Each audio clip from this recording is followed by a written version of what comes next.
शुरू हो जाए। चले पीछे से लेके चले, मैं पीछे हूँ, आप ठीक है. All right. As per my previous demonstration, this is a table X-ray unit which belongs to Phoebe actually, and I have discussed all the components of this X-ray basic unit. Now I am going to show you those units. As you can understand well from the theory of X-ray diffraction, that it definitely has a source metal out of which X-rays are emitted from the inner shells, and those X-rays, they are allowed to pass a target which is a crystal structure, and in our case it is a lithium fluoride crystal, and after interacting with the crystal lattice sites, they get diffracted and make our diffraction pattern, for which we actually do not see the diffraction pattern here, but what do we measure is the intensity of that diffraction pattern, and from that intensity we hint upon the crystal structure of the target material. Similarly, from the same data we can also measure the energy of the X-rays, and we can also get a hint upon that from which shell the transitions have actually taken place. So it means that the data that we are going to record are simultaneously is going to give us the information about the energy of the X-rays which are being emitted from the source material, that is molybdenum metal in our case, and the crystal structure of the target material, that is the lithium fluoride crystal. So now let me show you it so very closely. As you can see that this is the X-ray tube in which molybdenum is installed, and I called it as a plug-in module for this particular X-ray unit. So it is called as plug-in module for molybdenum, but it is actually an X-ray tube in which molybdenum source is installed. And as you can see that here is a chamber which is closed by a glass window, and in this chamber you can see that the target material is rightly in front of this XRD tube or X-ray tube having molybdenum source, and this lithium fluoride crystal is installed in this holder, and it is in front of an opening from where the X-rays can come out and fall on this target material, which is a crystalline structure and a compound.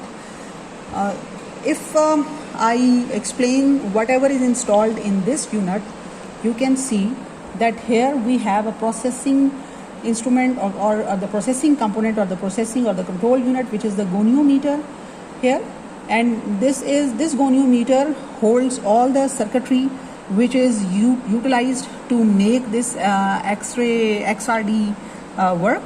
And if we look at this tube, then this is the GM counter tube.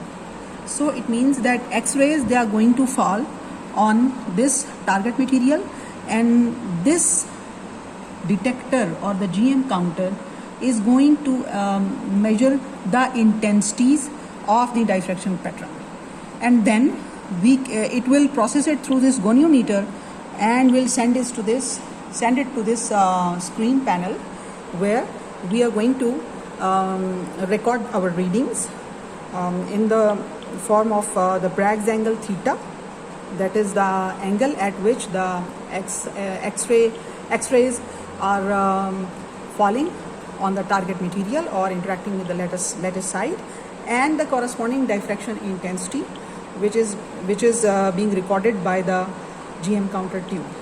So this is the raw data that we need to do our measurements and to evaluate the energy of the characteristic X-rays of molybdenum, which is our source right now, and also the crystal structure of this target material. Now coming to the knob panel, I have already made the settings because it was necessary to show you the working. In a later video I will show you how we can operate this panel, but so far let us see the panel, how it is set. As you can see that the first button here shows you gate or timer. So it means that we are basically concerned with the gate, and gate opens. It kind of a shutter which makes the X-rays to interact with the target. So gate opens. So here we have to make some settings for the gate, and we will open that gate for 2 seconds, for example. This panel makes us to set the voltage in this chamber. In the presence of high electric field, these measurements take place. So this chamber is filled with 35 kV electric field, and in the presence of electric field, those X-rays, they are pulled toward the target, and then because this is kind of a discharge tube in which we need to have a anode and a cathode, and as you can see that emitter is the cathode and the target is the anode, and the cathode is emitting X-rays, and X-rays are accelerated in the presence of an electric field, external electric field, which is 35 kV, which is a high value. So we need to keep this glass door closed very carefully, and we have to be very careful and remember that this unit will not start measurements until this door is fully closed. So here this knob is used to set the voltage of this chamber, of this unit, which is 35 kV, as you can see in the demonstration earlier I have given you. And then this knob is used to set that whether the target and the GM counter both are going to rotate through some angle in front of the source, or only the target will rotate, or only the tube will rotate. So in this case, in order to capture maximum data, we will make both of them to rotate. So you can see that this knob is set to the last option, in which both are rotating, both are mobile. This knob, this button is used basically to set the Bragg angle, initial and final values. And here we are going to measure data from 4 degree to 65 degree. We are not going to measure around 360 degrees, but we will take the values as per our knowledge from literature, that the significant data is obtained between 4 degree to 65 degrees. So we will only set our values between 4 degree to 65 degree. As you can see that this is the start. This LED is showing the